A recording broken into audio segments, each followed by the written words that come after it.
Good morning, me ducks. How is everybody today? This is the last video before I go away.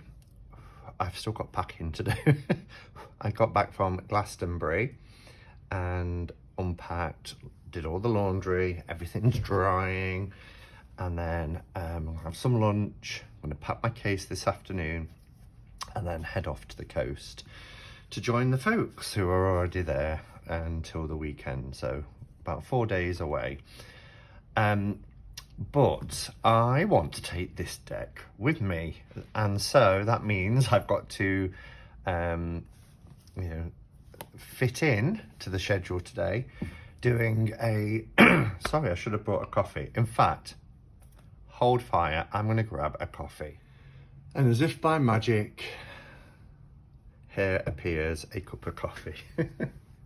You'll notice in my videos I do tend to have a coffee or some squash or something at my side, and that's because I don't know, I used to wear a piece of blue lace agate at my throat just to help with communication, because I started a job about 20 years ago where I had to stand up in front of people and deliver training. And I would start talking and then I would start coughing. So it's plagued me for years. And maybe while I'm away, I should look for some blue lace agate. I just realised that's meant to be there. Just to help with that, really. So for the throat chakra. Anyway, as you can see, I'm here to talk about the Rose Tarot because, like I said, I want to take this away with me on holiday for a few days. I always take a deck or two. And this is one that I picked up in Glastonbury. And it was one of those where on the first day, we was just kind of settling in, and if we saw things that we wanted, we'd get them. But we knew we was meeting up with everybody on the Saturday.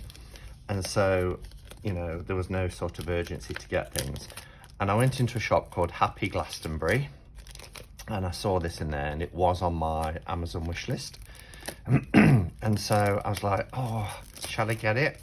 But I bought the RPO deck from there, and I thought, well, there's no rush. We've got all weekend. But then that night I was like, oh, I should have got it. What if somebody else gets it? So I made the decision just to go back Saturday morning and pick it up. And it was a good job I did, because when I was talking to others later that day, someone else was looking for this deck, and they said, oh, I went in that shop probably about 2 hours after me, and they said it wasn't in there. So, it's that whole thing of if you snooze, you lose. It wouldn't have been any great tragedy. It's easily available. It's on Amazon. It's a mass-produced deck by Llewellyn. And that was another reason why I kind of hesitated a little bit, because I must really want a deck, because if I buy from Llewellyn, and that's, Llewellyn do fantastic packaging, fantastic books. I do like their glossy, colourful books that they've started doing. I know some people don't like them because they can't write in them as easily. You can, it just depends on the type of pen you're using, or you can use sticky tabs or something like that, which I tend to use anyway rather than writing in books. But I really like them. But the cardstock, in my opinion, over the last couple of years has been compromised due to everything else being improved. That said, I can't remember which deck it was now that I got from Llewellyn. The cardstock did seem to be better than perhaps cardstock from the Wonderland Tarot, for example, which I just couldn't get on with. So as you can see, it comes in this beautiful hard box. Here we have a depiction of the images that you're going to get within. So here we have obviously our Empress card, but the type of image you're going to get.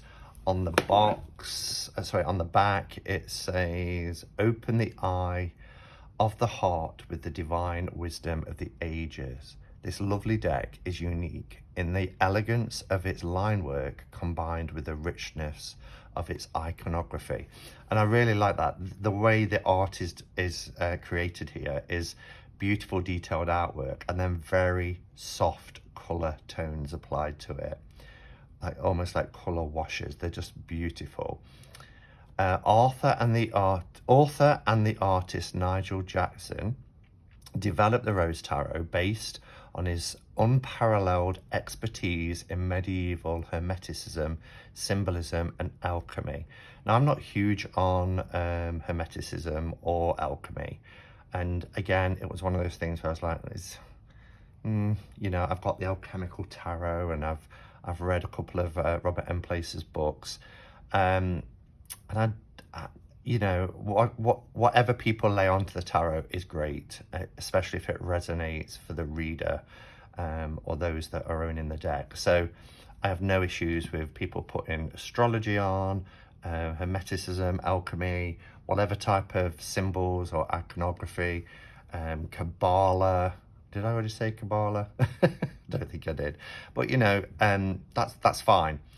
For me, it's how readable is the deck. Even if it's got lots of symbolism overlaid onto it, you don't have to have a deep understanding of that level of you know, whether that's alchemy or Kabbalah or whatever. So it's how readable it is, and from what I have seen of the images, they're beautiful, and I think I'll be able to, you know, read them no problem. I do. For me, it's more about what the scene is depicting, as well as my basic kind of understanding of numerology, particularly with the pips. Well suited for oracular, depends how you pronounce it, readings, cartomancy, and meditation. This powerful deck blends elements that can be found in the Rider-Waite-Smith Tarot and the Marseille Tarot, and it will be a welcome addition to any collection. And again, this was something that really intrigued me, and something I was really pleased about, because as I've mentioned so many times, so I apologise if I'm being a bit repetitive, but when I read pips, if I'm reading pips for any deck, whether that's a Marseille deck or just a pip deck, my mind, you know, if I'm looking at 4 batons, for example, I will see the RWS image, you know, that kind of canopy, that sort of celebration, and it sees it, so I can't get around that. So when I read pips, but I'll also think about, you know, 4 being about stability. So when I read pips, I probably do that more. If I'm reading RWS and I see the 4 of Wands, I'll go straight into, you know, what I've learned with the RWS. Whereas when I'm reading pips, I will still do that, but I'll also start talking a little bit more about stability and things like that, if that makes sense.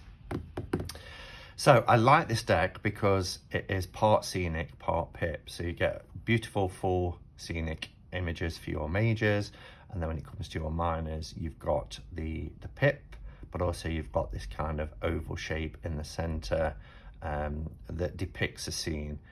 And from what I understand, the majority of them are RWS. So, did I finish reading this? I've gone down a rabbit hole, haven't I? Yes, I did. So, nice box. We get a fairly chunky book. I like the way it's set out. There's not a lot of information for the minors. See if we get more for the majors. Yes, we do. Oh, wow. Yeah, so I really like this. And again, I've mentioned this many times. You get your full color image. You then get your divinatory meaning here, and not a lot for the divinatory meaning, but there's enough, you know, and it's following an RWS. So there are books on divinatory meanings if you're learning and studying the tarot. But then here you get quite a lot of information. But what I really like is you are getting the artist, author's description of how they've depicted the card. So here, the sun here portrays Apollo. So it gives you some of the kind of the inspiration behind the card, but also some history to the card. So the moon shines upon the lunar realm of the lower waters, the psychic or animal domain. Oh, and look at it. So I really like that. So you get quite a lot. Look at that. Look at that hermit. You get quite a lot of information for the miners. And I know I'm going in reverse orders. I'm assuming that's the back of the cards. Yes, it is. So we've got this Tudor rose here in these beautiful pinks and reds. You've got some images here. It looks like the courts are named. Rachel, for example, for our Queen of Coins. That's cool. A little bit about Nigel Jackson, and I love Nigel Jackson's artwork. I wasn't fortunate enough to get the Nigel Jackson tarot. By the time I discovered it, it was out of print and very hard to get. So when I saw, and I think it was on Ben's channel I first saw this, Beneficial Tarot, when I saw that Nigel Jackson had got this new deck out called the Rose Tarot with very similar artwork, it went straight onto my wish list. You know, maybe one day the Nigel Jackson tarot will be available again. You never know. So you get your preface here at the beginning, and then the secrets of the Rose Tarot. And it's Nigel talking, the tarot has been part of my artistic life and a symbolic, esoteric sensibility since I first encountered it during the 1970s in his childhood. So a little bit of background history here, which is nice. And then we go into the major arcana and just look at these fantastic images. I'm hoping you can see them okay. So yeah, so then we go through the majors and minors, and then we get to into signs of the rose. Tarot is the great oracle of the West, an enigmatic artifact. Okay, so I won't read it all out now, but I'm interested to sit down and read this book. There's quite a lot of information in here. Quite a lot of information. So it's not just, you know, a guidebook in that sense. Hermetic mysteries of tarot, microcosm and macrocosm of the Hermetic Theosopher, as in philosopher, but Theosopher. Oh dear. The 8 worlds, 7 souls. There's lots in here. Conclusion and glossary. It's Theosopher. Theosopher. And it would come to me. Sometimes when you see something written down. So yeah, nice book. So we'll pop that aside. We do get this ribbon to pull it out. I don't really like this business that we get. I know it's there to protect the cards, but then the inside isn't that nice either. So sometimes I pop these into a bag and I'll pop the book in and the cards on top in a bag, because I just don't like these. They just seem a little bit naff, and they're not the strongest things, but until I get a bag, then it will be fine. Okay, so box and book. Let's take a look at the cards.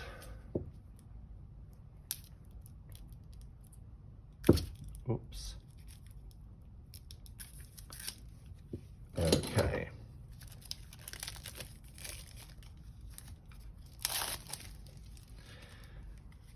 So that's not too bad. I mean, they're not the thickest of cards by any stretch, but you know, it doesn't look too bad here.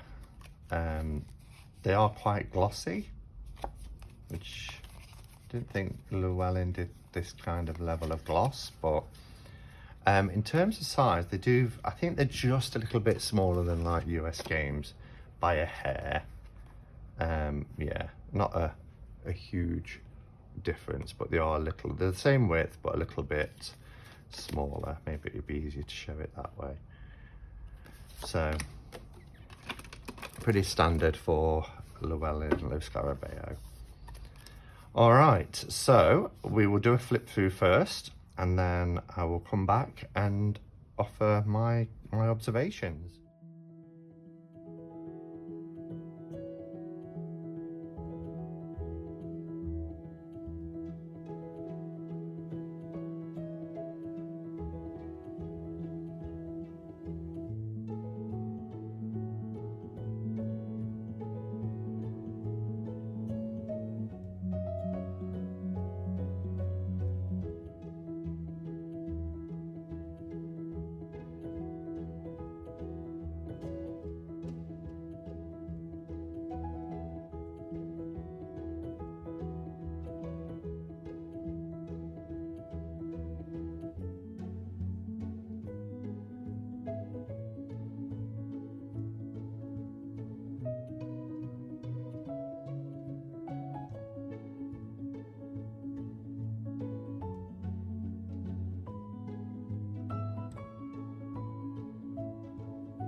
Okay, so what do you think? I mean, my first impressions are it's a stunningly beautiful deck.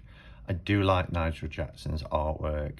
I love the line work in it, and I just love the subtle tones of the colours. It's just beautiful.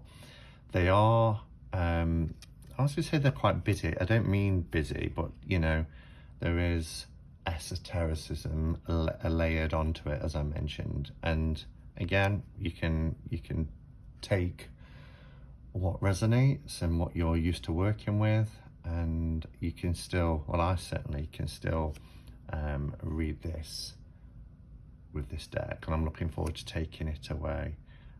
Johannes Presbyter, interesting for the Hierophant. I love in particular the bright colours, like the pink here and the orange. The purples are really beautiful. Look at this for a Chariot card. So as it's a mix between RWS and Marseille, we get the Marseille, or the more traditional tarot representation here, when it comes to justice being at 8 and strength being at 11. I absolutely love this hermit. I love the path that he's walking away from that little township in the background here, following this path. And he's got his light, the Star of David, in his hand, but he's also got his candle there. Just wonderful. We've got these planetary cycles here, the moon, Luna, Venus, Mars, etc. Strength is beautiful. Look at her wings. She's an angel, and she's just calming this lion. So it is absolutely beautiful. I love this death card. I love everything about this death card. Again, it's more traditional towards Marseille decks, but I love this veil, this purple. They're like almost really heavy drapes, but just gorgeous. And of course, he's carrying his timer, his sun timer, you know, reminding us really that life is fleeting.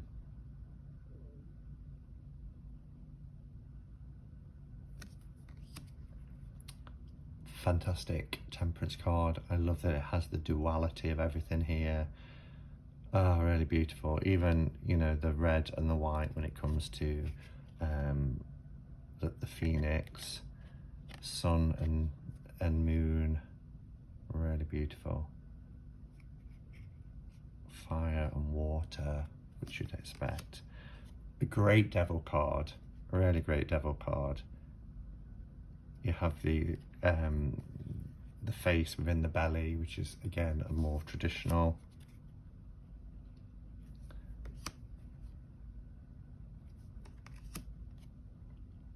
The moon is gorgeous, and there's lots of little scrolls with Latin and things, so I'll be interested to read about them in the book. How gorgeous.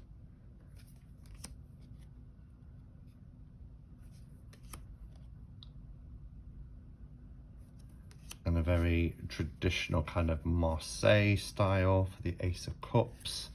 And then, as I said, we get these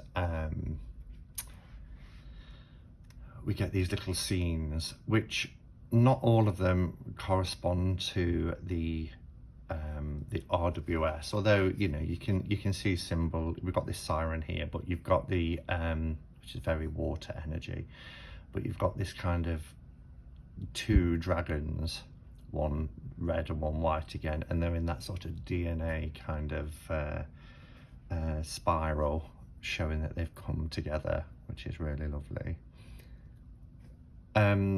They do follow. You've got your cups and swords, but then we have batons and coins, which again is more in keeping with traditional tarot rather than pentacles and wands.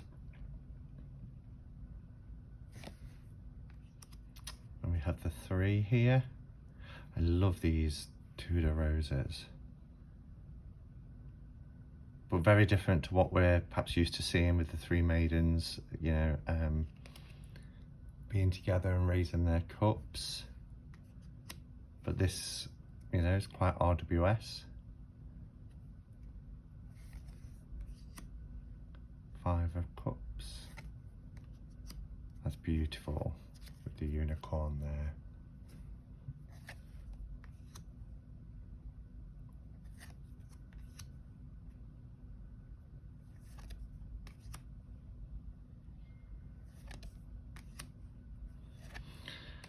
So when it comes to the courts, we have King, Queen, Knight and Knave. Only three of them have names.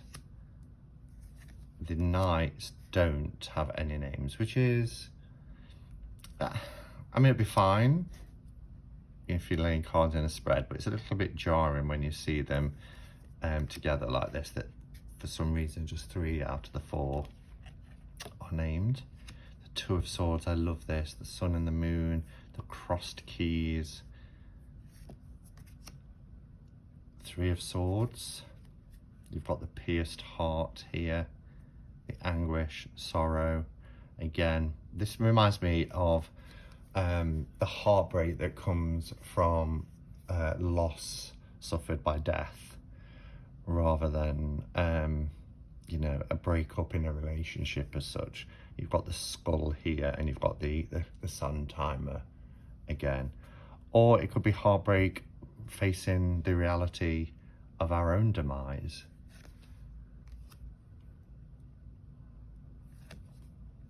This is a beautiful image for the Five of Swords, but how amazing for the Five of Swords.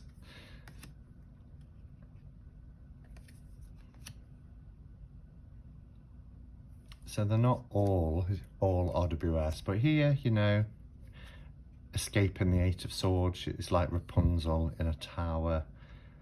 Rapunzel, Rapunzel, let down your long hair, you know, waiting for a means of escape.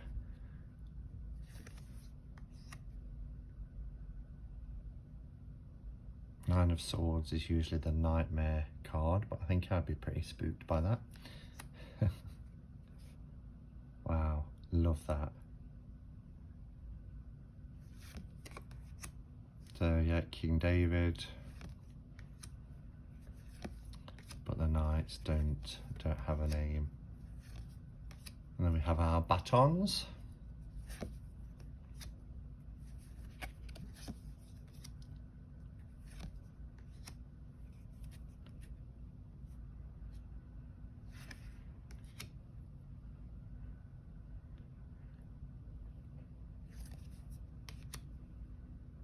It's interesting. It's an interesting deck. Requires some work, I think, and certainly a reading of the book, which I tend to do when I get a new deck that I really want to work with. I tend to read the book until I'm really comfortable with it. Alexander.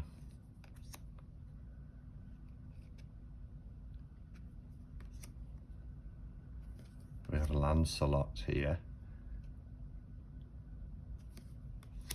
And then we have our coins. This is a beautiful Ace of Coins, very simple, but very effective. I love it. Got that balance there. Oh, 2 cards. Some of them are still a little bit stuck together.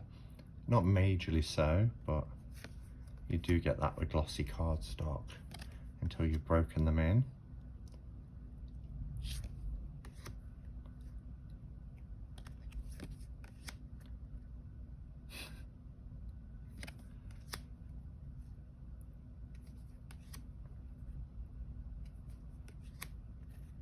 I love that, the abundance, the harvest, the culmination of the 10.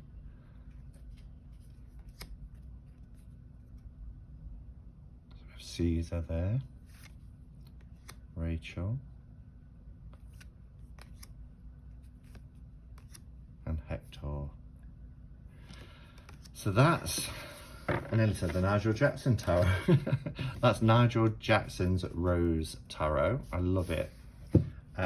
Really nice, good quality, and yeah, definitely need to give this book a read. So there we go.